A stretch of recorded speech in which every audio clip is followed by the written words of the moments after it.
socodka waxaa laga helaa faa'iidooyin caafimaad oo badan da' kasta iyo heerka caafimaad ee jirka.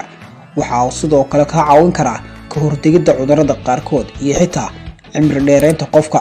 socodku waa bilaash in la sameeyo, waa mid ay sahlan tahay in lagu jaangooyo hawl maalmeedkaaga.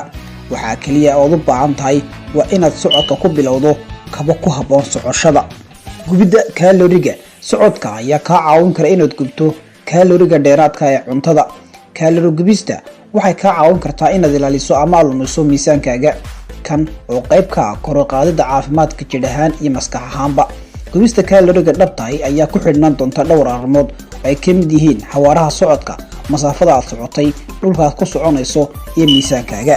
wadnaha socodka ugu yaraan 30 daqiiqo maalintii 5 maalmood usbuucii waxay yareyn kartaa halista cudurrada wadnaha ku dhaca 40%.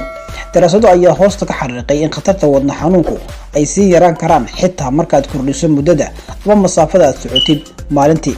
tan ayaa muhiim u ah caafimaadka iyo badqabka wadnaha. sonkorta dhiigga lugayn gaaban kadib cunista ayaa laga yaabaa inay ka caawiso hoos u dhigista sonkorta dhiig wareega. baaritaano ayaa lagu ogaaday socodka 15 daqiiqo oo lug ah 3 jeer maalintii sida quraacda, qadada iyo cashada kadib ay wanaajisay heerarka sonkorta dhiigga in ka badan 45 daqiiqo socodka maalintii. isgoysyada socodka ayaa ka caawin kara ilaalinta ama badqabka kala goysyada ama isgoysyada oo ay ku jiraan jilbaha iyo miskaha. taasi waa sababta loo soo jeedinayo in qofku socdo maalintii si uu kaaga caawiyo saliideynta iyo xoojinta murqaha taageera kala goysyada ama isgoysyada. socodka sidoo kale wuxuu faa'iido u leeyahay dadka la nool xanuunada ku dhaca isgoysyada si loo yareeyo xanuunka. dhanka kalena socodka 5 ilaa 6 mayl usbuucii ayaa sidoo kale ka hortag u ah arthritis ama rheumatism oo ku dhaca isgoysyada. difaaca jirka socodku wuxuu yareyn karaa halista aad ugu jirtid hargabka ama durayga. cilmi baadhis ayaa dabagal ku samaysay 1000 qof xilliga hargabka, waxaana la ogaaday dadka socda 30 ilaa 45 daqiiqadood inay muddo yar kaga bogsadeen, halka kuwa aan soconi ay muddo ku qaadatay inay kaga reystaan. isku day inaad gasho socod maalinle ah si aad kor ugu qaado difaaca jirka. tamarta socodku waxa uu kordhiyaa oksijiinta jirka, tan oo laga maarmaan u ah unugyada aasaas ee jirka kuwaasoo tamar siiya jirka.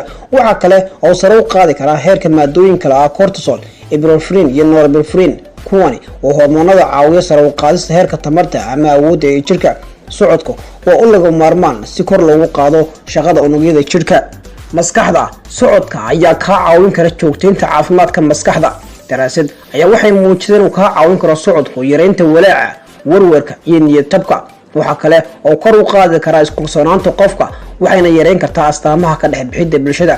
si aad u hesho faa'iidooyinka samee maalin kasta 30 daqiiqo oo socda ama jimicsi kale isbuucii 3 maalmood. cimri dhererka waa mid aan la qoray, balse socoshada xawaare sare waxay dheereyn kartaa nolosha. baadhayaasha daraasadan waxay ogaadeen in socodka xawaare sare marka la barbar dhigo xawaaraha gaabiska uu sababi karo in 20% ay yaraato halista geerida ama dhimashada qofku.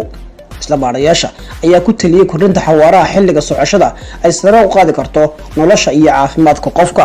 awoodda lugaha socodku wuxuu xoojin karaa murqaha lugaha si loo dhiso awood dheeri ah. ku soco aagga buuraha leh ama mashiinka lagu jimicsado ama raadso jidad jaran leh oo kala sarreeya.